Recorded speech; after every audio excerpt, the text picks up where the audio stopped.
Welcome to the Enjoy More 30s Family Finance Podcast, the only podcast dedicated to making life more enjoyable for young families by hitting on the financial topics that tend to weigh on us, stress us out, and distract our focus from simply enjoying life.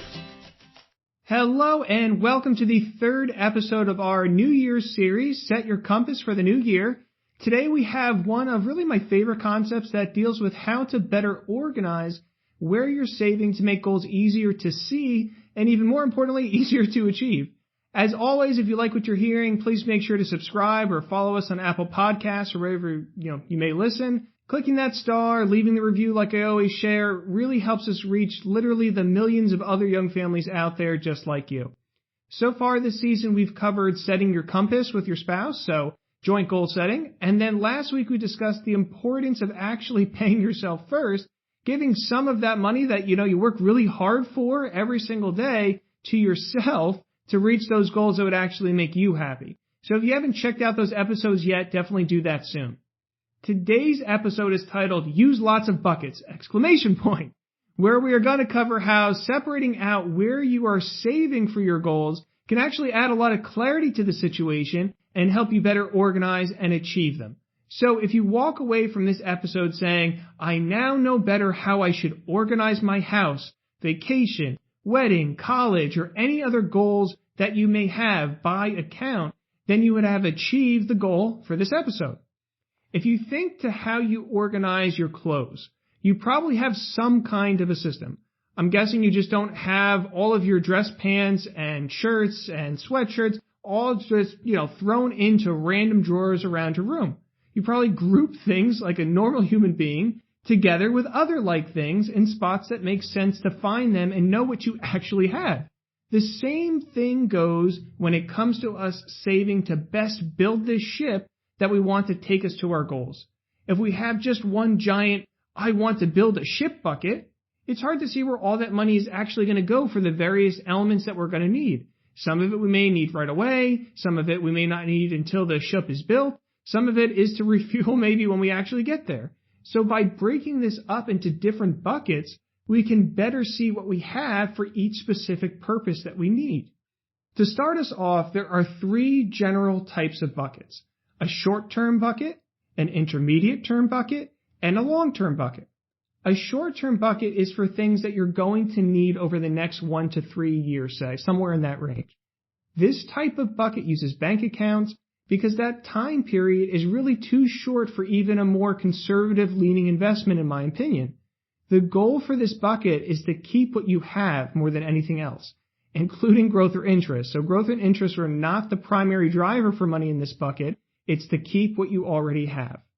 The next bucket is an intermediate-term bucket. And for young people, this is generally what you would call a general or non-retirement investment account.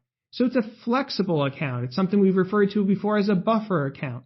So this bucket is for anything from, say, 4 to 10 years or really even longer out as we're, younger families. So enough time where an actual investment would likely be appropriate, as there should be time to recover from any temporary downs that may occur. Now, if it's, say, to buy a new home and maybe 5 years down the road, maybe this account is moderate or even moderately conservative, where if it's for a second home 10 years from now, the account really can be very much on the aggressive side from a time horizon standpoint. Overall, though, like I said, this is a very flexible account that covers a lot of potential goals. And so this can be great, especially for younger families where there are a lot of years that we aren't quite sure of, where we may end up or how our goals are going to change. The last bucket is your longer term bucket, which often includes things such as retirement, which may be 401ks, IRAs, things like that. 529 plans for college savings specifically, so things along those lines. These for younger families tend to be very, very long-term, so they certainly can be more aggressive leaning from a time horizon standpoint. So now that we have these three general types of buckets, what we want to do is fit our goals within them. So let's say I have goals of buying a car next year, let's say, annual vacations, second home maybe 10 years down the road, along with the normal, retirement, college goals for my kids, things of that nature. The car and annual vacations are short term. So for those, I would set up separate bank accounts specifically for those goals. For the second home, that would fall into that intermediate term general investment account, And since it is 10 years out, it would be more aggressive for me. For retirement, I might use my 401k, taking advantage of the company match. For college, perhaps I would use separate 529 plans. But, you may see where I'm going with this. Separate buckets, separate accounts for each one of my major goals. So I could actually see what track I was on for each of them. If I just one account for all those things, one drawer for all my clothes, how would I have any idea if I was going in the right direction? How would I have any idea if I had enough or too much or somewhere between? The separate buckets will make sure I have a stable account, so money was there for my next car for the next year. Make sure I take those important annual vacations that are really important to stop and breathe and have fun with every year. Hence, use lots of buckets. Overall, thanks for tuning in today, and join us for next week's episode, which is almost part 2 of today's conversation.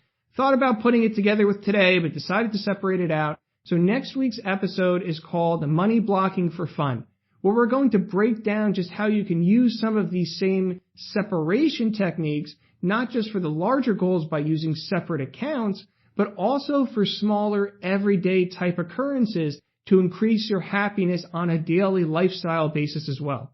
Overall, if you're able to implement what we covered today, that's fantastic. Less to worry about than before, and you can focus more on just enjoying life. If you're wanting help with these things, though, or you have questions that you need help with clarifying, check out that Ask Joe section on my website, www.enjoymore30s.com. That's enjoymore30s.com. Until next week, thanks for joining me today, and I look forward to connecting with you again soon. The conversations on this show are Joe's opinions and provided for general information purposes only. They do not constitute accounting, legal, tax, or other professional advice for your specific situation. You should always seek appropriate advice from a financial advisor, accountant, lawyer, or other professional before acting upon any content or information found here first. Joe is affiliated with New Horizons Wealth Management, LLC, a branch office of TFS Securities, Inc., and TFS Advisory Services, an SEC-registered investment advisor, member FINRA/SIPC.